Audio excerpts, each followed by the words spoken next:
Welcome to Pods with Posh and Paul, a podcast designed to inspire and challenge listeners through story, experience and insight. To face adversity, learn from suffering and discover how to embrace life with a heart filled with love and gratitude. We are so thrilled to have you journey with us and can't wait to share your stories. Join Sue O'Callaghan and Joanne Webb as we disrupt the theory that everyone has perfect lives. After serving 18 years as a principal in 4 schools in Australia and being elected to state and national executive roles, Sean Gordon was awarded an Order of Australia Medal for service to education and the community. In 1999, after reflecting on his experience as a parent, principal and rescue volunteer, Sean founded SchoolAid, a national charity empowering young philanthropists using giving as a tool to combat the rising incidence of youth suicide, depression and anxiety. He is also a leading growth mindset coach and loves to transform behaviour by challenging mindsets, embracing change, creating culture and taking committed action to achieve results. With his wife Joanne, Sean shares the parenting of their 4 children aged 19 to 25. He is a keen cyclist, he enjoys the gym and loves spending time at home with family and friends. Good afternoon, Sean. Welcome to Pods with Posh and Paul. How are you today? Look, extra well, thank you. I'm lovely to see you two from across the ditch, COVID and all. I know, brings us closer together, this Zoom meeting, doesn't it? So, Sean, you are a bit of an inspiration. We have been introduced by a mutual friend, which was lovely. We love what it says when you say, "My passion is helping people get their best work into the world by challenging mindsets, embracing change, creating culture, and taking committed action to achieve results." Yeah, that's all there is. And for me, you know, as a school teacher, as a principal, as a father, as a member of the community, as a coach, executive coach, life coach, as a business owner, I think the faster we can get people's best work into the world, the better off we all are. And certainly people are typically happier when they're in flow, when they're doing their thing and they're doing it with a lot of effort, energy, and not energy, well energy, but without effort, you know, that flow that you can get into. But sadly, too many people focus on the negatives and what might go wrong. And that doesn't help them and it doesn't help anybody else. So Sean, we've already chatted because we are about to publish our first book, Hate Myself, Hate My Life, and we have had a conversation before about your work in schools and where we're at in terms of our mutual concern for anxiety, depression, suicide. And as a principal of 4 schools for 18 years, obviously you have a huge amount of experience in watching lives transition from childhood through adolescence and into adult life. What do you think now is the cause of such anxiety and such an increase in the mental health we're seeing in our young people today? Because that's what we want to address mutually. What is causing it? What can we do? Well, Sue, I think there's myriad factors, and I'm really not qualified on many levels to make such a comment, but from my own observations, humble though they are, I think what we focus on expands. And I think we're spending a lot of time focusing on the wrong things, you know, and I just believe that. I think we should have a solution orientation and focus on what we do want. And so I tend to work around the notion of gratitude and philanthropy. And I think that helps create a sense of perspective and it helps people live in the here and now and put things in the right sort of order. But look, there are many reasons that the research would show. I know that the World Health Organization, for example, is saying that by 2030, depression will be the biggest health issue for developed and developing nations. Mm-hmm. A huge challenge up ahead. When I started looking into this in 1999, I was stunned to find that Australia, and I think New Zealand was pretty similar, was among the highest, in the highest category for youth suicide in the world. And yet we have this fantastic country. You know, all the stuff that so much going well for us. And you think, how could that even be? So I think there's a whole lot of things happening with kids' mindset that's being formed when they're little. I blame the media, but I also blame us because we keep consuming the media. We want the terrible news and we keep watching it. And so therefore we're part of the problem. But they dish up to us that stuff which is doom and gloom. And when you're only 7 or 8 or 10 or 19, you don't have enough world experience to put things into perspective. And so you can think the world is a big, bad, horrible place and only bad things happen. Unemployment's up, the price of this gone down, we have to have more things, you're never enough, you're not worthy, you need to be airbrushed. Social media chases you right into your bedroom and the toilet even. You know, and our kids are stuck with that stuff. That's not healthy. I'm sure it's not healthy, but it's causing this immediate, mobile, curated reality for our young people. And I so think since 99 till now, I think the problem's got worse, not better, despite lots and lots of efforts, your heroic efforts from all sorts of great organisations. And the three of us have got 4 children each. That's 12 children we're trying to raise as young teenagers, early 20s. And I think very much our experience is that parents nowadays feel disempowered. Joe and I have just been speaking at the Parenting Summit, and the response was very much parents are desperate to know what to do. We grew up in an age where social media didn't have the influence on our lives. So how do we impact our children's lives when social media and the media is so prominent? What they're seeing, what they're experiencing is in their face.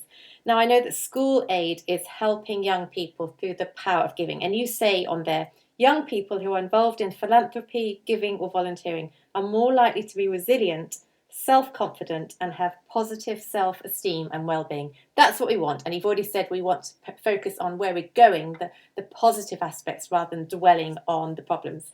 So we want resilient teens, we want self-confident and positive self-esteem and well-being. That's where we want to go, isn't it? That's what we want to build.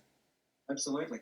And it's the messaging we give our kids about what to expect. So we're actually educating their expectations.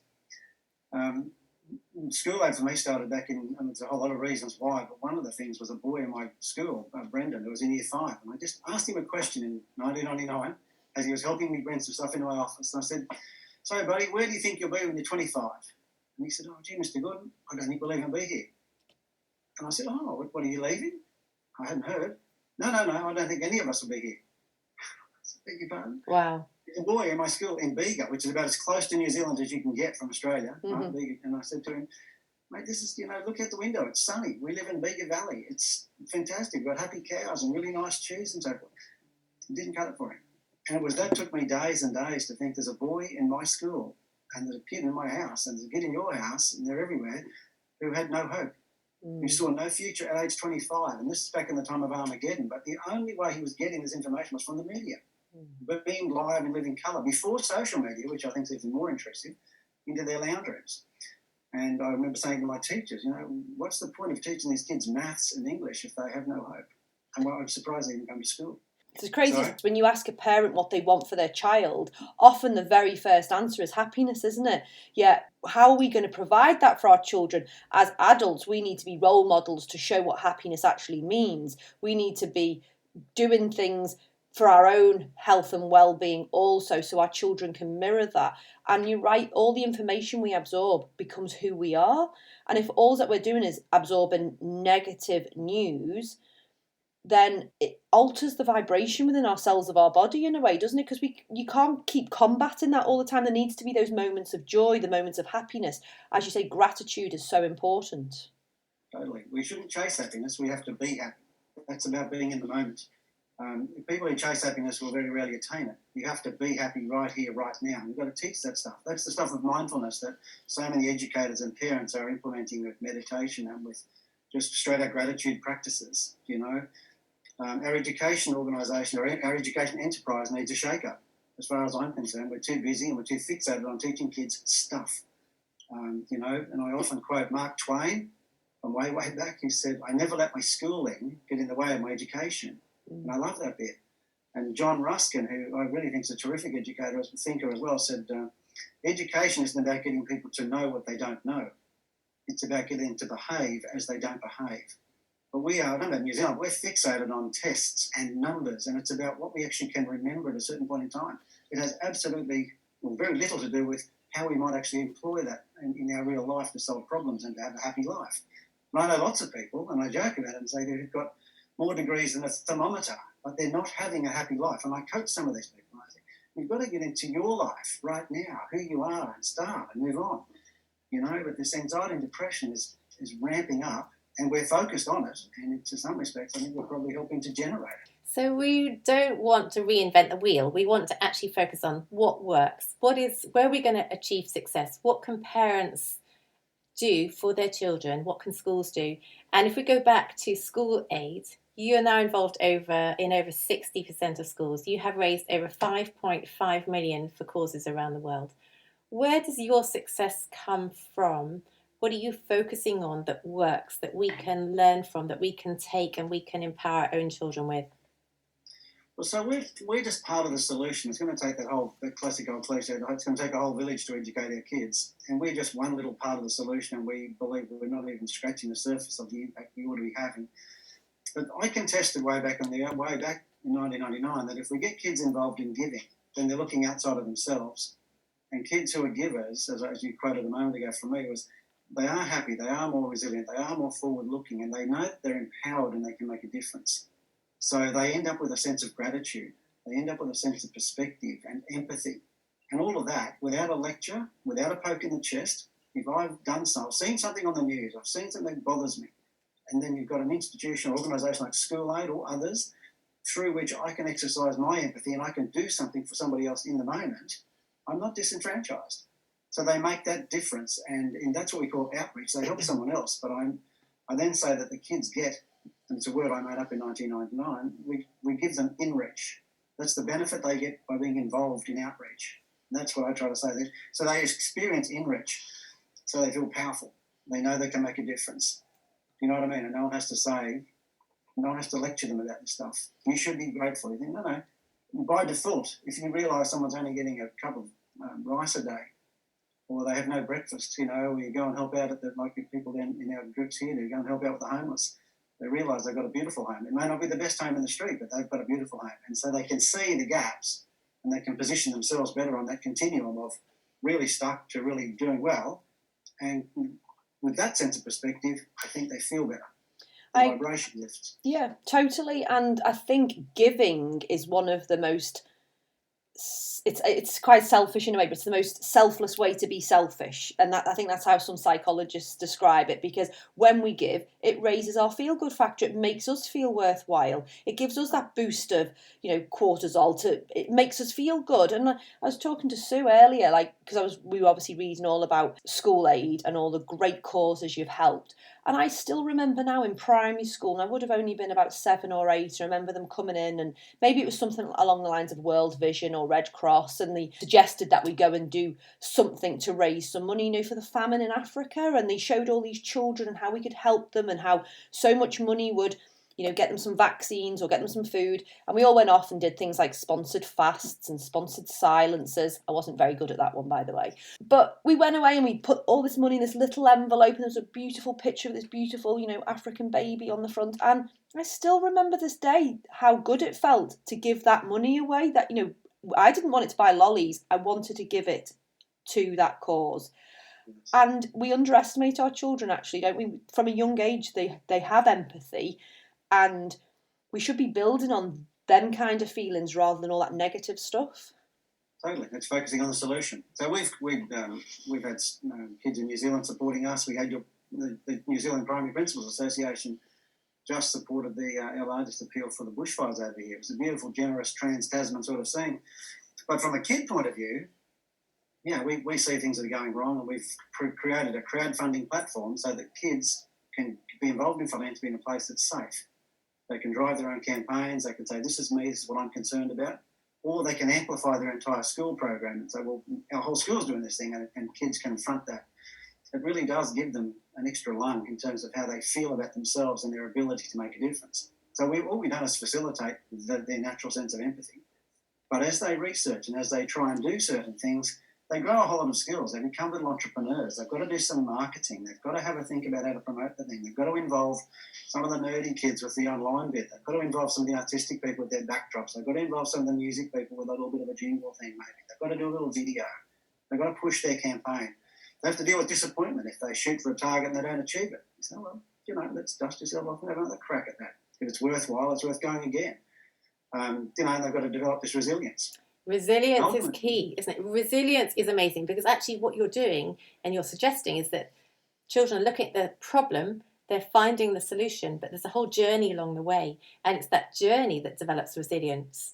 They can look at poverty, they look at people in situations far worse than themselves, and they can see that they're involved in that journey of finding the solution, in which case then when it reverts to their own life and they're in a situation where they've had a relationship break up, they failed an exam at school, whatever they're facing in terms of failure, they know there's a process involved from the problem to the solution, and that develops resilience.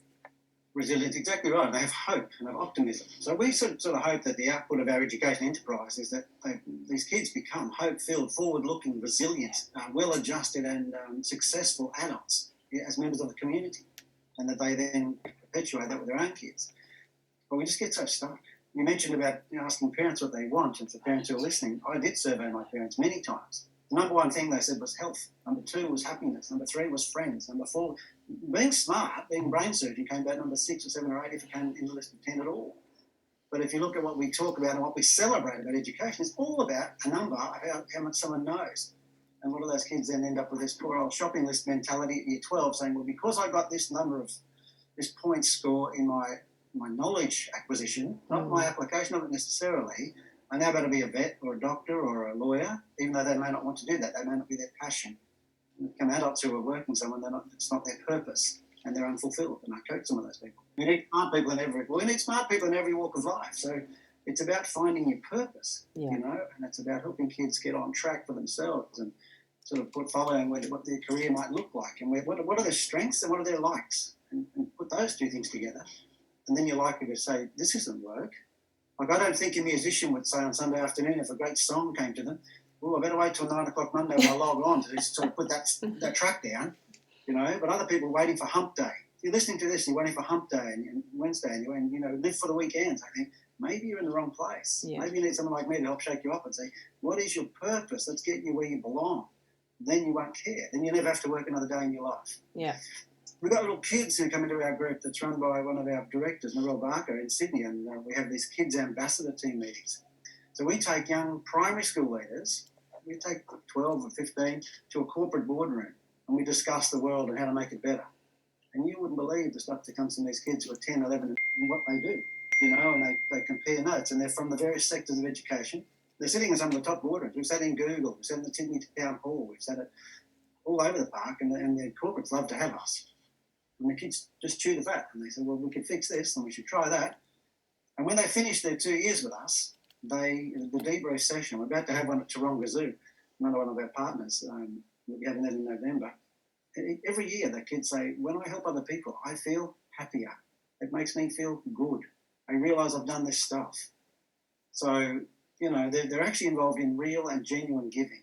And a lot of adults confuse giving with trading. So they give something, but they expect something back. And that's trading. Great as an outreach thing, and it does help the people they give it to. So please keep trading. But if you're going to get the inreach and the inner feeling of satisfaction and that feel fantastic about yourself and have the optimism and hope and so forth and be happy, you've got to be giving with no expectation of return. Fabulous thing is there is always a return. When you're giving, you're finding also sense of purpose, aren't you, and connection.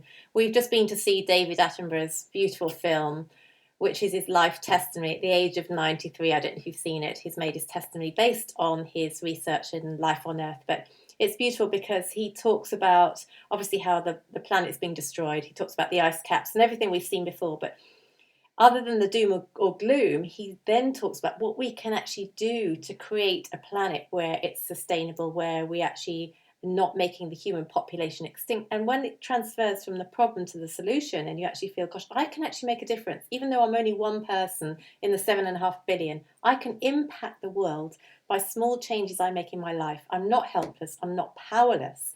So for parents who are listening, you are not helpless. You're not powerless. You can create change at a very small level. It doesn't have to be major change. You can create very small change in the life of your child or teenager to impact their child for life.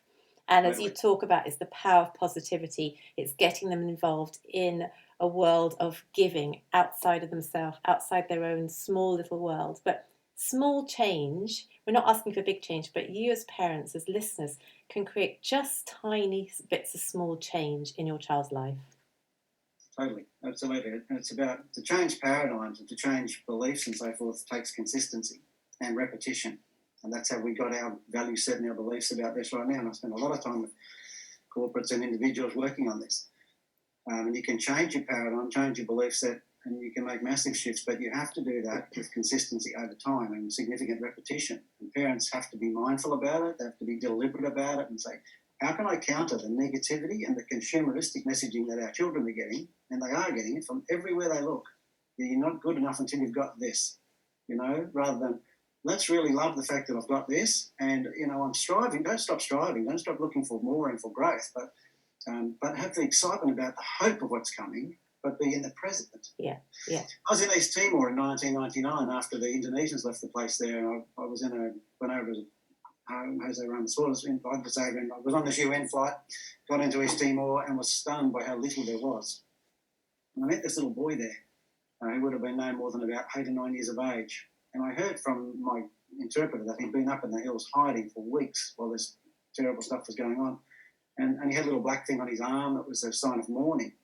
And this kid had this big beaming smile, and I'd given him a little present from my daughter, little Josie. I'd given him a little doll or something. He was wrapped in this thing.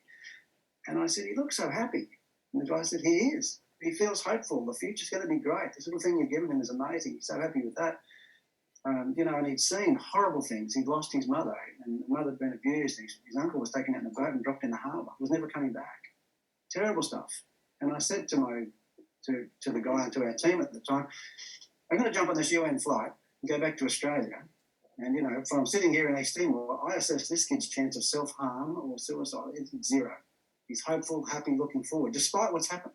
Mm-hmm. And I said, I'm going to fly back, in 2 hours away, I'm going to go to a country that's got one of the highest youth suicide rates on the planet, and growing levels of anxiety and depression. It's the messaging we're giving our children. So for parents, you need to think about how do you counter that. And I think it's not by lecturing, it's about involving, engaging, saying, well, why don't we as a family give to something? Why don't we have a little sit down at the table and talk about who can we help? At least they realise, we've got enough to give. That's pretty cool. I totally agree with you, Sean. I think that's so empowering. Is actually we take the leadership role as parents to empower our children. Beyond that, I am amazed at how children absorb what we're doing as parents. What are we actually role modelling to our children? How do we live our lives? Are we actually saying to our children, come off devices, come off social media, but we're literally saying, be quiet, I'm doing work on my phone, and we're sitting on our devices the whole time? Are we exposing them to those conversations? Are we wrapped up in the fear associated with COVID? What is the message we're giving our children? Are we eating a healthy diet? Are we exercising ourselves? Are we involved in giving ourselves? So it's not just empowering our children to create a certain lifestyle. What is the lifestyle we as parents have chosen because it comes first from us before we can create change? That's right. The kids are informed and then they're formed, and their paradigm, their worldview, their sense of logic, their values are given to them.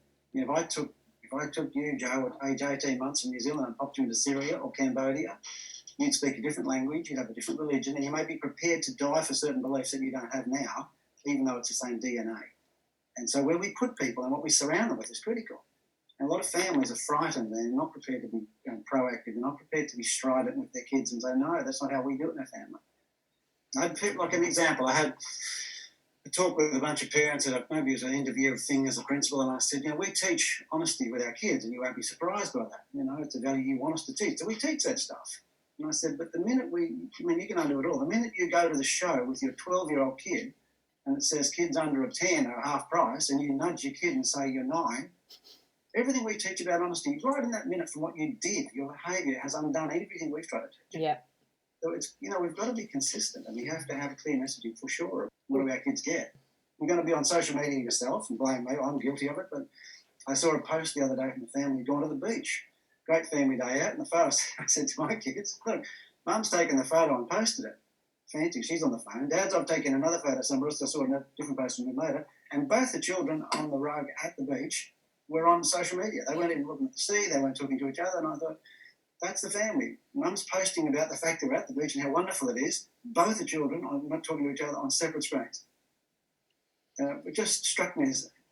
It's irony at its best. Present to each other. We're not present to the moment. Yeah. So it's all about I don't know what it's all about, but it's a little bit crazy. It is crazy, and I think you're right. It's all about walking the walk and talking the talk. I don't know any parents really who don't want the best for their children. I mean, we're talking mainstream, but if you're not prepared to do the work on yourself and walk the walk and talk the talk, how can you expect your children to do it? You are their first role model, first and foremost.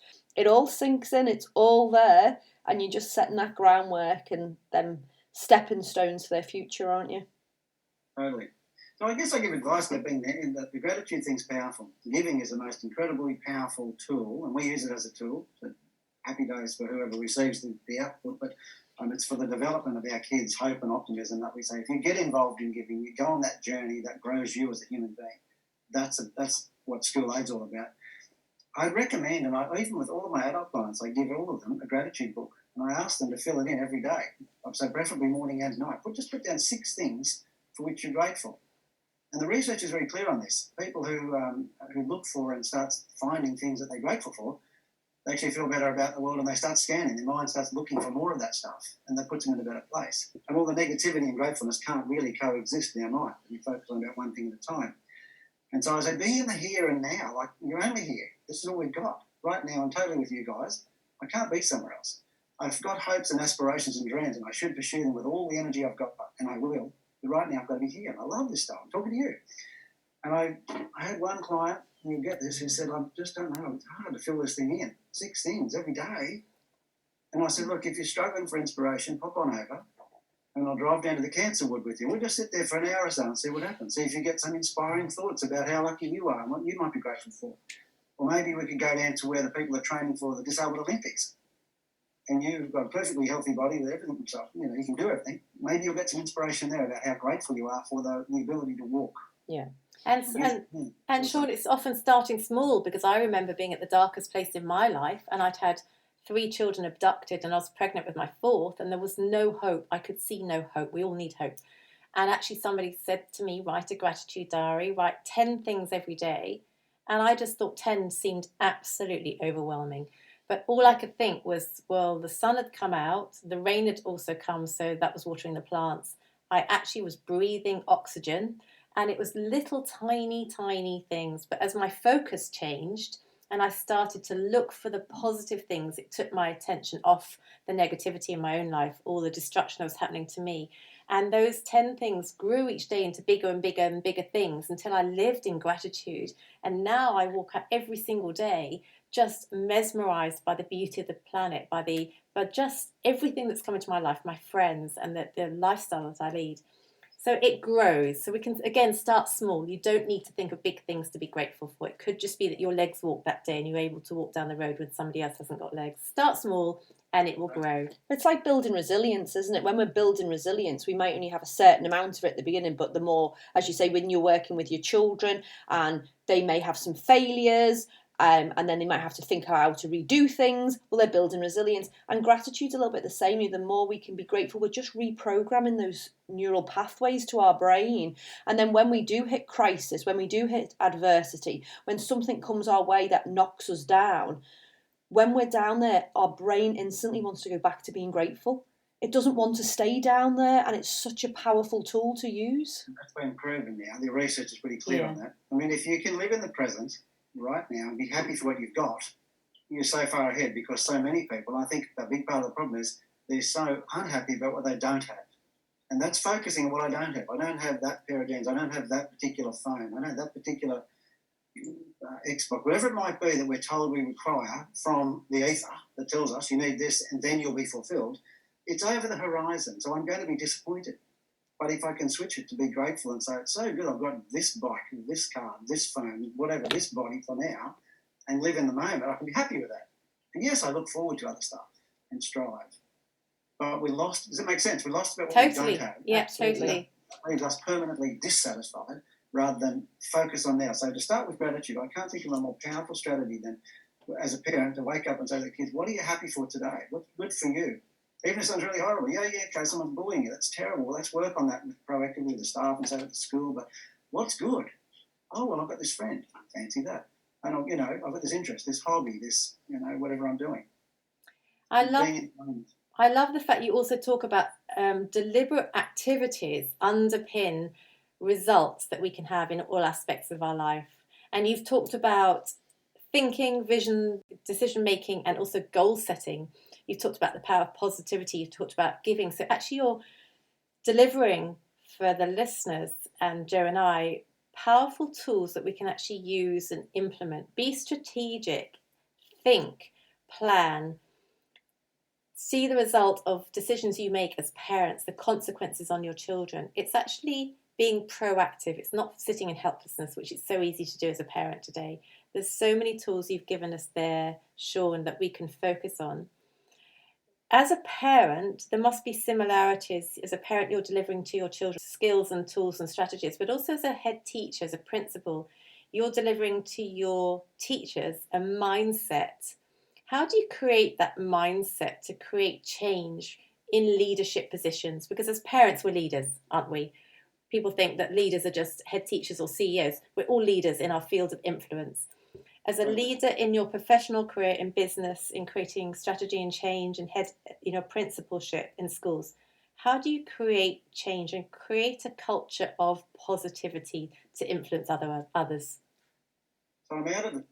I'm still in SchoolAid, but I'm out of it formally. I'm not a principal any longer. But 18 years was a long time.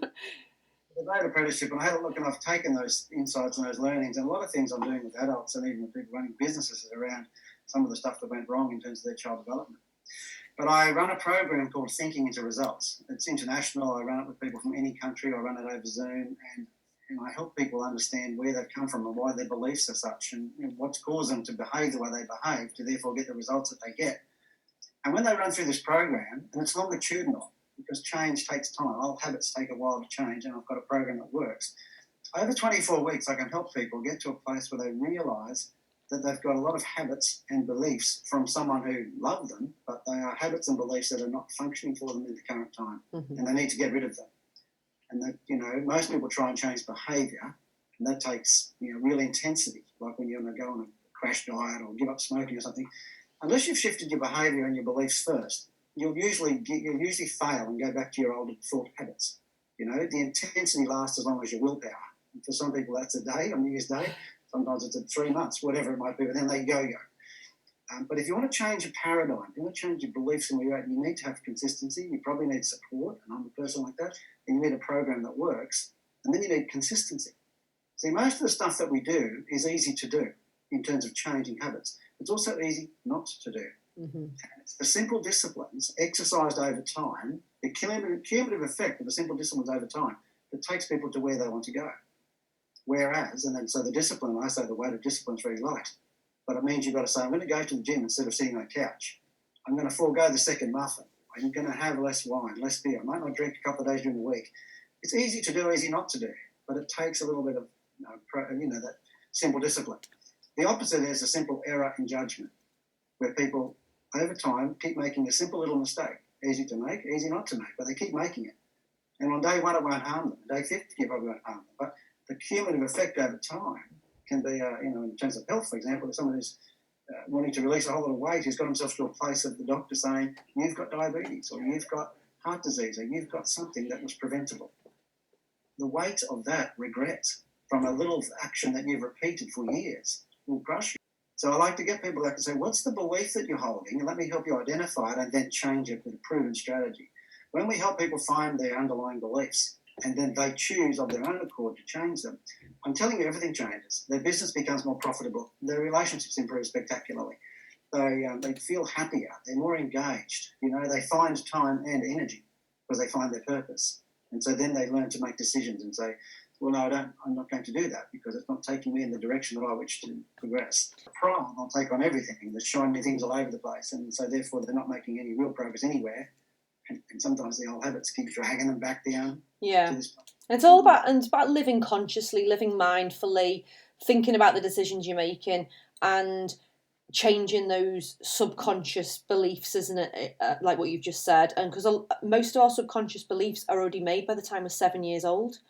And that's what, we only live in our conscious mind 30% of the time. So it's to try to be more aware of what we're doing, create good habits. And when you create good habits, that then becomes part of your lifestyle. And when something is part of your lifestyle, it's very easy to do, like you say.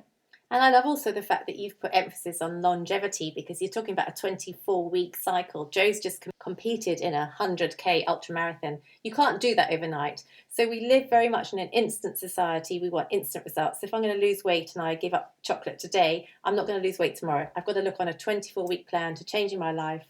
You're looking at continuity, as you say, you're looking at having support. Joe can't achieve what she's achieved by training or doing a run tomorrow and then realizing that it hurt too much and giving up. You've got to look ahead. So where do you want to be in 6 months' time? Where do you want to be in 24 months? Where do you want to be in a year? And that applies to your children. Where do you want your children, teenagers, to be in a year's time? Your clients to be in a year's time? Love the fact you talk about 24 weeks, because you need to come out of the short-term instant change into the long-term longevity. It doesn't work. People are going to a weekend course, you can be inspired, but sometimes they're worse off by Wednesday or Thursday because they've spent a whole weekend doing something incredibly inspiring, and they now realise, and the problem with subconscious is it's subconscious, so by definition it's below your level of consciousness. The only way you can see what's going on in your subconscious is to look externally and say, these are the results that I'm getting. If I'm not happy with my health or my wealth or my relationships, trust me, you've got to believe something. Something that's subconscious and a belief that you're hanging on to and focusing on, and it needs to change. But first of all, and your own word there is, you need to become aware. And awareness is the beginning of the creative cycle. When you become aware, you then start making different decisions. I reckon most people need a coach. I've got 4, but someone to help them out to work through the thing.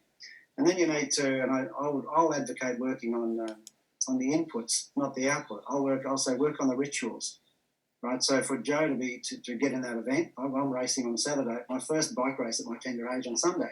But we've been training for months. The ritual is what makes the difference. It's the little thing that's easy to do and easy not to do. You had to get up and train, I'm sure, Joe. And sometimes you think, I just want to stay home today. Yeah. But you focus on the ritual, the output takes care of itself. In fact, it becomes inevitable. People that do my program start to realise, this is what I want to do. This is my worthy idea. This is my goal, my really exciting thing I want to do. So therefore, I need to do this today and this tomorrow. And it's usually a little thing. It's not like you're running an ultramarathon today, because you can't. But you can say, I know where I'm going, right? I've got the process. So the ritual and the input will deliver the output. Yeah. And the behaviour shift is what happens. And that's got to happen immediately. So working with kids, it's critical for them to get that. If you want to just, health is so easy to talk about, but if you wanted to say, I need to release 30 kilos, and someone listening, I would say, don't focus on the 30 kilos. Focus on behaving today as if you didn't have the 30 kilos and be grateful for it and think, when I get this, it's going to be so good. I love this bit. And this very day, I'm going to move a little bit more and I'm going to consume a little bit less, just today. And I start behaving. So that's the input or the ritual of what behaving like someone who's 30 kilos lighter. Trust me, the 30 kilos will go. Nothing else can happen. It becomes totally inevitable. But if you focus down there and over the horizon, it's also far away. I want this perfect child. It's also far away. And you focus on the problem, then the problem expands. Yeah. If you focus on the solution and some health and some immediate, what can I do this very second, then that's what expands and you get what you want. I think it's really important, your message about having a coach, and you've mentioned you've got 4. Sue and I seek out mentors as well and coaches, because we can't do it all ourselves. We know that there's things holding us back, and sometimes they are actually glaringly obvious, but the penny doesn't drop until somebody else helps you tap into that information, and you need somebody to ask you the correct questions to tap into that information, don't you? You do. Well, to have a program that's proven that works. So my program, I raved about it being the best in the world, but I didn't make it up, so I'm not blowing my own trumpet. I know I'm good at facilitating it, but it is 50 years of research and work, and it just works. But it takes that length of time. And there's a little bit, some people have a hassle with coaches. I don't. I think I am a coach, and I've got 4 coaches currently, sometimes more, sometimes less. But I don't know any individual, I don't know any sports person doing well who doesn't have a coach or more, and various football teams have got multiple coaches. And the problem for particularly blokes that I bump into here sometimes is they think the coach is superior to them. And so I can usually allay that by saying, well, have a look at our tennis champion, Ash Barty, or Roger Federer. Right? Both of them can beat their coach at tennis. So people I coach can usually beat me at their thing. I coach accountants, I coach engineers, I coach mumpreneurs, I coach mindset. So I don't have a particular silo that I work in. I work with anybody.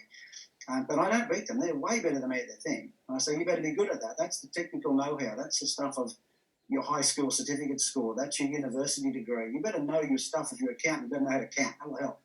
And you've got to know that. Schools over-focus on it.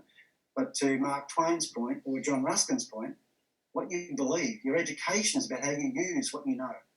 That's where I come into play, and the program comes into play to help people better apply what they know and have a greater belief in themselves. Sometimes they have to let me believe in them until they believe in themselves enough. Then their body goes out and does the thing it needs to do.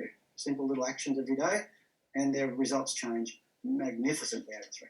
And Sean, on that note, as we round up all the amazing tips and tools that you've given to us today, I'm actually going to challenge our listeners with what can you use from the information that you've given us today, and what can you apply in your own life? Is it that you want to put a 24-week plan into operation? Is it you want to keep a gratitude diary? Is it that you want to create change in terms of social media in your house? Is it that you want to live a life role modelling gratitude and giving?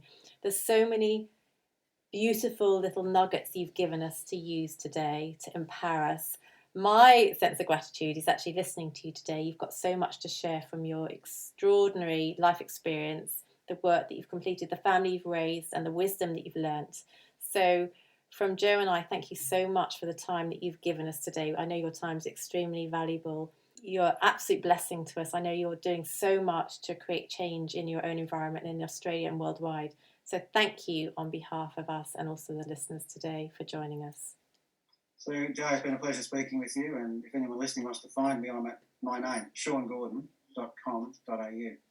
Perfect. We will put that on the show notes. And once again, Sean, you are a shining light, and thank you so much for joining us. Thank you.